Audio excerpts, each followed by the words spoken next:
wowe ikintu nzagukorera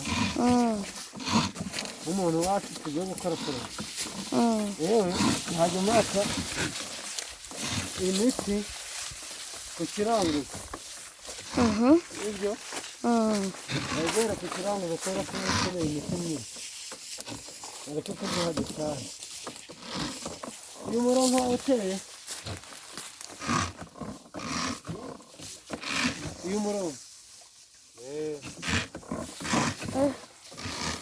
baza kurangira nambaye agapfukamunwa ndi kumva uno muti ufite imbaraga.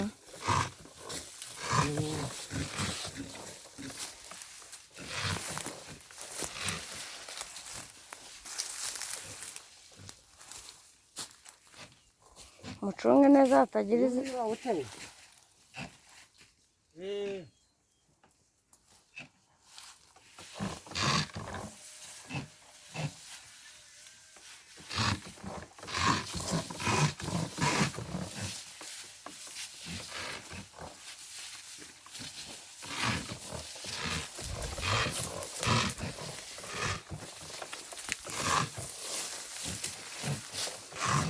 iyo ndimu.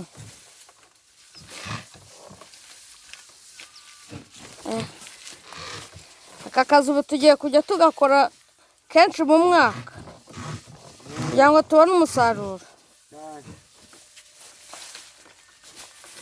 Urabona uzaboneka umusaruro? Urakoze.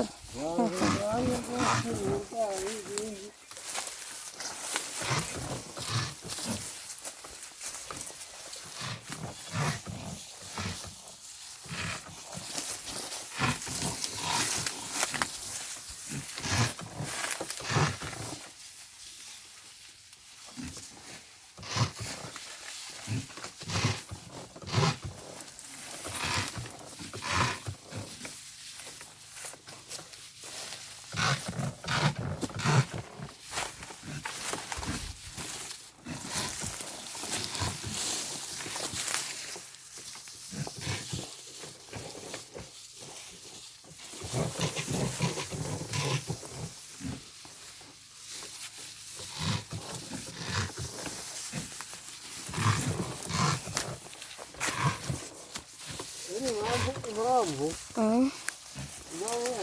tugomba gutera twihuta urumva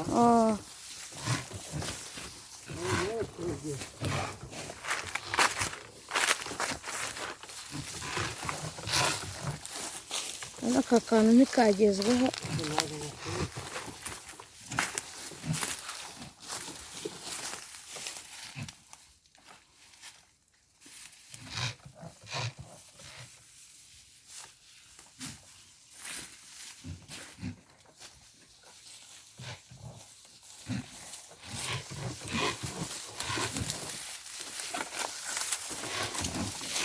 Nako ko haruguru dore